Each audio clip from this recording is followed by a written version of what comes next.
wabarakatuh. Waalaikumsalam warahmatullahi wabarakatuh. Alhamdulillahirabbil alamin wa bihi nasta'inu ala umuri dunya waddin.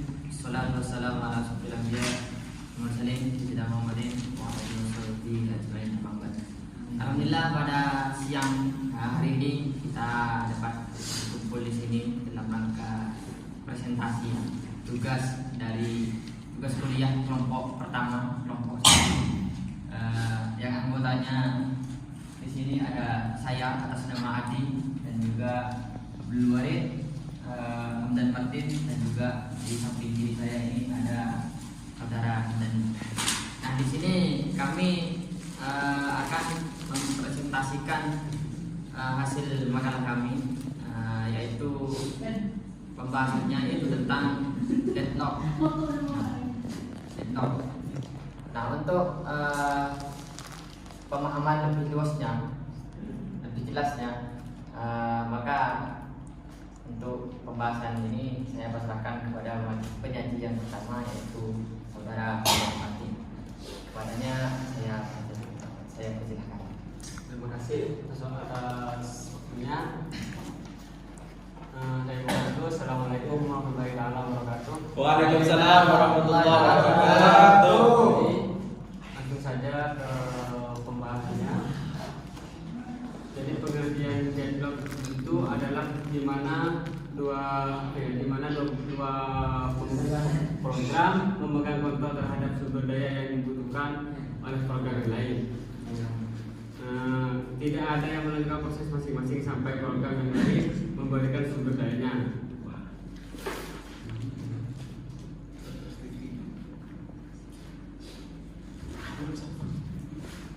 Terus deadlock yang mungkin dapat terjadi pada suatu proses disebabkan proses itu menunggu suatu kejadian tertentu yang tidak akan pernah terjadi.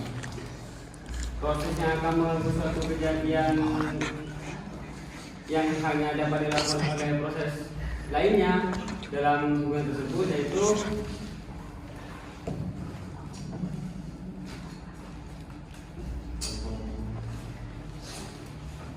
terus selanjutnya yaitu karakteristik deadlock.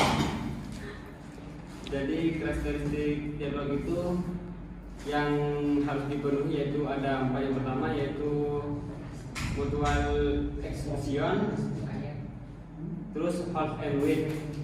Yang ketiga yaitu no preemption. Yang keempat yaitu circular wait. Yang yaitu interaktif. Jadi karakteristik yang 4 ini, yang pertama yaitu mutual exclusion. Kondisi yang pertama adalah yaitu proses memiliki pribadi terhadap sumber daya yang sedang digunakan.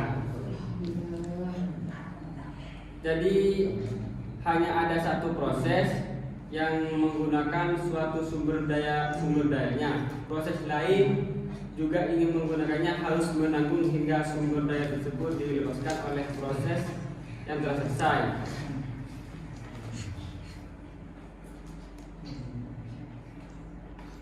Suatu proses hanya bisa digunakan secara langsung, yang tersedia secara bebas. Yang kedua yaitu halt and wait.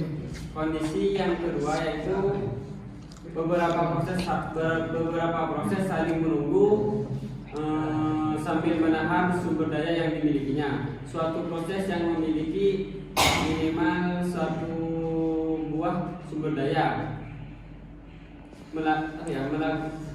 memiliki suatu sumber daya yang bisa melakukan request lagi terhadap sumber daya. Akan tetapi sumber daya yang dimintanya, yang di request, sedang dimiliki oleh proses yang lain pada saat yang sama. Kemungkinan adanya proses yang lain juga mengalami hal serupa dengan proses pertama, cukup bisa terjadi akibatnya. Lalu proses-proses tersebut hanya bisa saling menunggu sampai sumber daya yang dimintanya dilepaskan. Sambil menunggu sumber daya yang telah dimilikinya tidak akan dilepas, semua proses itu akhirnya saling menunggu dan menahan sumber daya memilikinya. Yang ketiga yaitu no prevention. Kondisi yang selanjutnya adalah yaitu sebuah sumber daya hanya dapat dilepaskan oleh proses yang memilikinya secara sukarela setelah ia selesai menggunakannya. Proses yang menginginkan sumber daya tersebut harus menunggu sampai sumber daya tersedia tanpa bisa merebutnya dari proses yang memilikinya. Yang keempat yaitu circular wait. Kondisi yang berakhir adalah yaitu kondisi membentuk siklus yang berisi proses-proses yang saling membutuhkan. Terus proses yang pertama yaitu membutuhkan sumber daya yang memiliki proses kedua.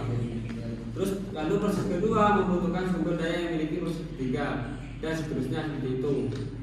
Sampai proses ke-1 yang membutuhkan sumber daya milik proses ke yang terakhir. Proses N membutuhkan sumber daya milik proses yang pertama. Yang terjadi adalah proses-proses tersebut akan selamanya menunggu. Jadi seperti itu yang saya jelaskan. Saya akan teruskan lagi kepada penyaji yang kedua. Baik, saya terima dari penyaji yang pertama. Selanjutnya saya beralih kepada pembahasan penanganan deadlock.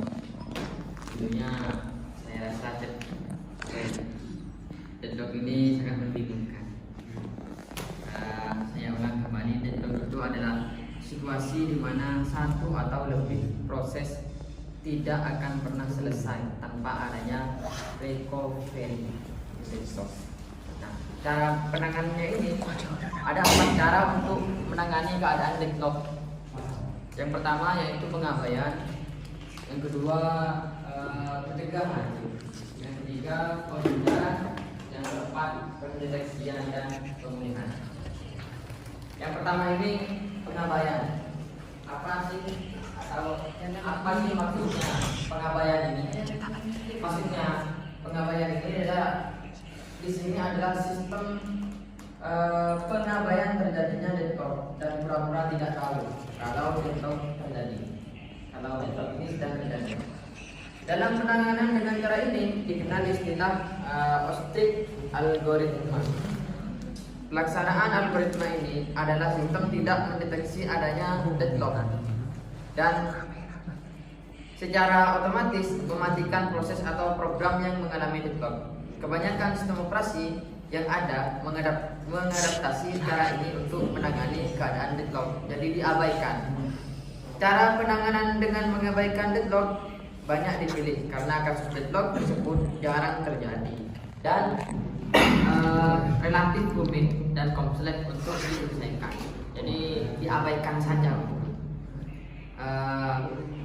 Sehingga biasanya hanya diabaikan oleh sistem untuk kemudian diselesaikan masalahnya oleh user dengan cara melakukan terminasi dengan kontrol kontrol ALT dan kontrol plus del kontrol ALT plus del atau melakukan restart terhadap komputer. Itu caranya. Yang pertama yaitu dengan cara pengabaian. Yang kedua dengan cara pencegahan. Nah, penanganan ini dengan cara mencegah terjadinya salah satu karakteristik deadlock. Penanganan ini dilaksanakan pada saat deadlock belum terjadi pada sistem. Intinya memastikan agar sistem tidak akan pernah berada pada kondisi deadlock. Akan dibahas secara lebih mendalam pada bagian nah ini pencegahan. Jadi cegah. Intinya memastikan agar sistem tidak akan pernah berada pada kondisi deadlock. Kemudian yang ketiga adalah penghindaran. Menghindari keadaan deadlock. Bagian yang perlu diperhatikan oleh pembaca adalah bahwa antara pencegahan dan penghindaran adalah dua hal yang berbeda. Pencegahan lebih kepada mencegah salah satu dari 4 karakteristik deadlock terjadi yang barusan dijelaskan oleh saudara Alden. Sehingga deadlock pun tidak terjadi. Sedangkan penghindaran adalah memprediksi apakah tindakan yang diambil sistem dalam kaitannya dengan permintaan proses akan sumber daya dapat mengakibatkan terjadi deadlock. Akan dibahas secara mendalam di selanjutnya. Kemudian yang keempat, pendeteksian dan pemulihan. Pada sistem yang sedang berada pada kondisi deadlock, tindakan yang harus diambil adalah tindakan yang bersifat represif. Tindakan tersebut adalah dengan mendeteksi adanya deadlock, kemudian memulihkan kembali sistem. Proses pendeteksian akan menghasilkan informasi apakah sistem sedang deadlock atau tidak, serta proses mana yang mengalami deadlock akan dibahas secara lebih mendalam di selanjutnya oleh peneliti selanjutnya.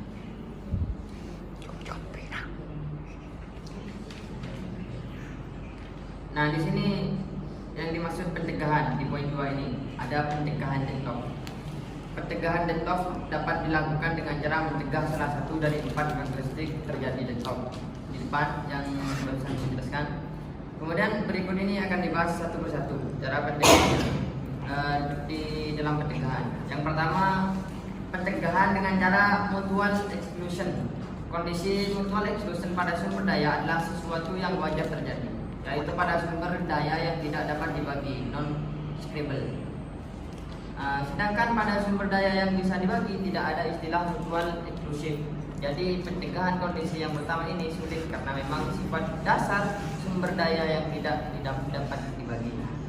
Kemudian yang kedua, pencegahan hot and white. Untuk kondisi yang kedua, sistem perlu memastikan bahwa setiap kali proses meminta sumber daya, ia tidak sedang memiliki sumber daya lain, atau bisa dengan proses meminta dan mendapatkan sumber daya yang dimilikinya sebelum melakukan eksekusi, sehingga tidak perlu menunggu.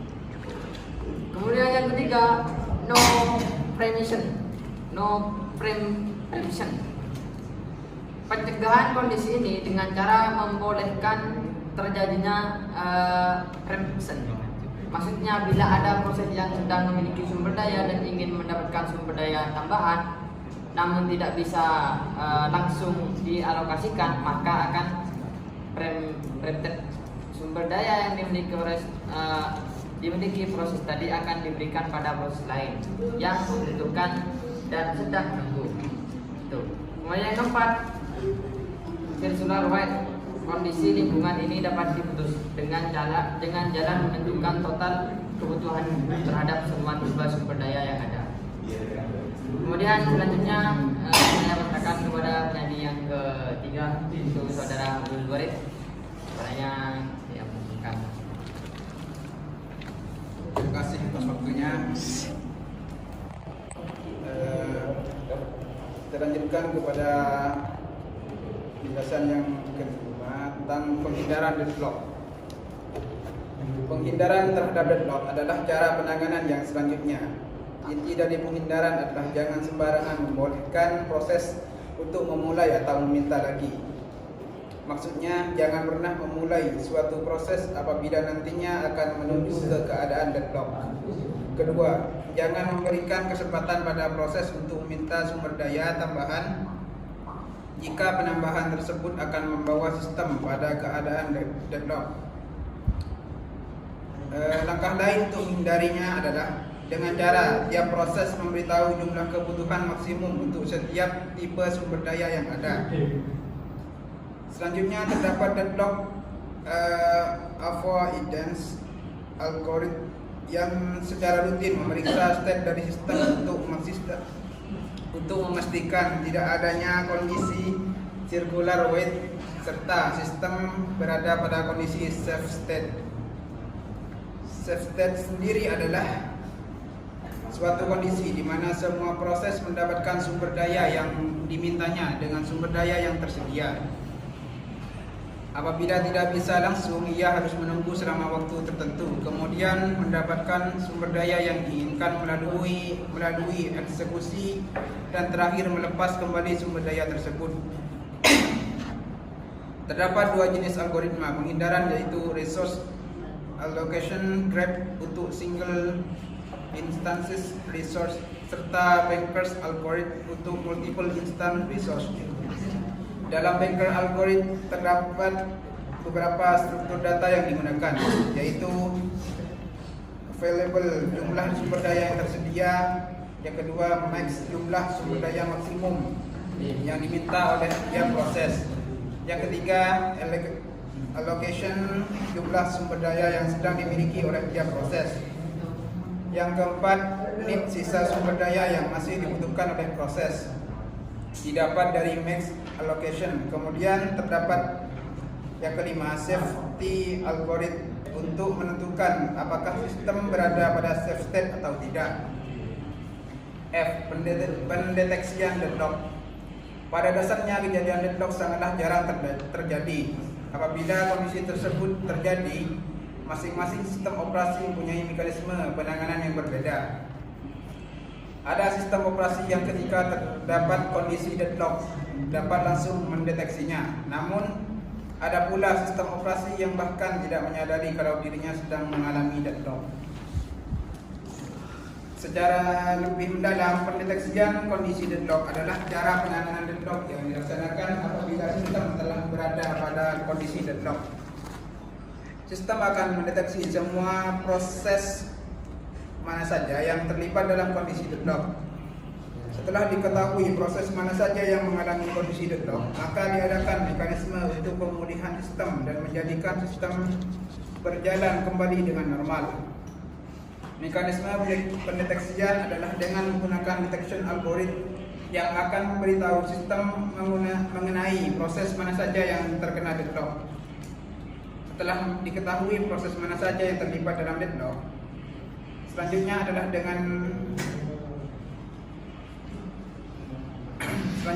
dengan menjalankan mekanisme pemulihan sistem yang akan dibahas pada bagian selanjutnya, yaitu oleh penyaji yang keempat, Saudara Hamdani.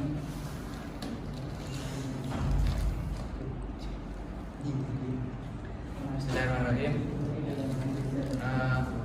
Selanjutnya yaitu pemulihan deadlock. Pemulihan kondisi sistem terkait dengan pendeteksian terhadap deadlock. Apabila menurut algoritma pendeteksian deadlock sistem berada pada keadaan deadlock, maka harus segera dilakukan mekanisme pemulihan sistem. Berbahaya apabila sistem tidak dipulihkan dari deadlock, karena sistem dapat mengalami penurunan performa dan akhirnya terhenti. Cara-cara yang ditempuh untuk pemulihan sistem yaitu pertama, transmisi proses. Pemulihan sistem ini dapat dilakukan dengan cara melalui transmisi terhadap semua proses. Yaitu dapat pula dilakukan transmisi terhadap proses yang terlibat dalam deadlock.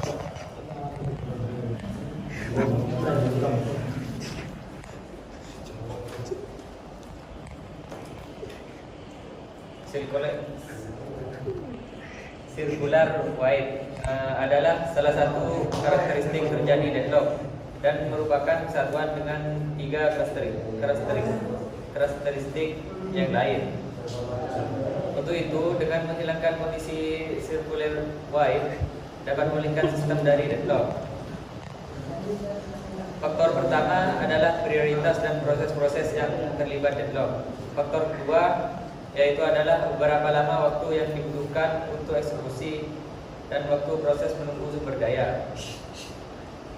Faktor ketiga adalah berapa banyak sumber daya yang terjadi dihabiskan dan yang dibutuhkan terkait terakhir.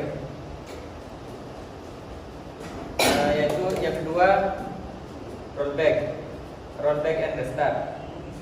Dalam pemulihan keadaan sistem yang deadlock dapat dilakukan dengan cara sistem melakukan reversi seperti terhadap sebuah proses dan kembali ke state yang aman.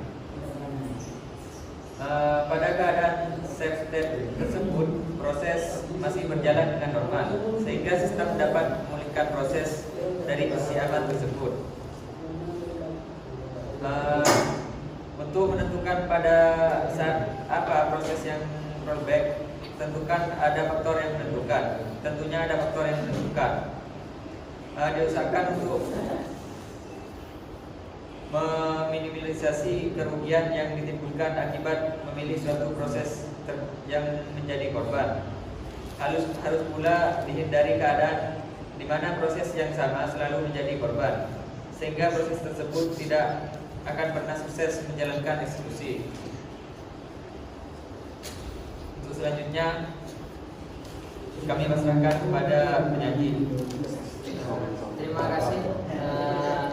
Hanya ini mungkin yang dapat kami bahas dan kami sampaikan di dalam presentasi kali ini. Barangkali ada pertanyaan dari teman-teman. Ada? Saya buka satu saja. Siap. Bismillahirrahmanirrahim. Assalamualaikum warahmatullahi wabarakatuh. Sebelumnya saya ucapkan terima kasih banyak kepada para penyaji karena sudah mempresentasikan dengan baik pada kesempatan hari ini terkait dengan tema deadlock. Tadi sudah dijelaskan bagaimana kriteria deadlock, kemudian cara pencegahan juga kan. Cuman sebenarnya hal dasar dari deadlock ini saya kurang memahami, yakni deadlock ini muncul itu karena apa? Latar belakang deadlock muncul itu apa? Seperti itu. Jadi mungkin hanya itu bisa dijelaskan sehingga dengan mudah nanti kami bisa memahami, dan tentunya hal ini akan sangat berpengaruh terhadap pemahaman kami terkait dengan kriteria ataupun pencegahan yang sudah dijelaskan oleh para penyaji. Terima kasih. Baik, terima kasih. Pertanyaannya yaitu pencegahan deadlock. Bukan. Latar belakang Penyebab. deadlock. Maaf. Latar belakang terjadinya deadlock. Jadi di sini saya langsung menjelaskan obatnya ya, tanpa menjelaskan penyakitnya. Jadi deadlock ini yang membuat atau latar belakang terjadinya deadlock ini adalah permasalahan terjadi karena sekumpulan proses yang diblok, di mana setiap proses membawa sebuah sumber daya dan menunggu mendapatkan sumber daya yang dibawa oleh proses lain. Itulah terjadinya latar belakang terjadinya deadlock, dan sudah kita ketahui semua pencegahannya dan dijelaskan oleh nanti. Terima kasih. Mungkin yang dapat saya jawab. Ada pertanyaan nggak, Nak? Ada.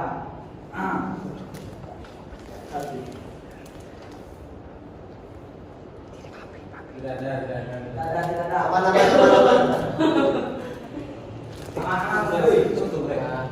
Baik.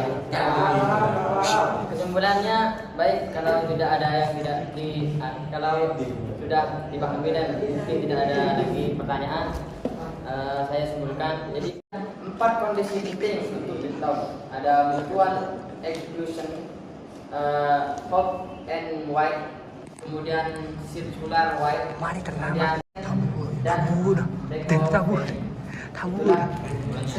Baik, hanya ini yang dapat dan yang dapat baik, hanya ini yang dapat kami sampaikan. Sebelumnya mohon maaf. Kami akhiri. Assalamualaikum warahmatullahi wabarakatuh. Waalaikumsalam warahmatullahi wabarakatuh.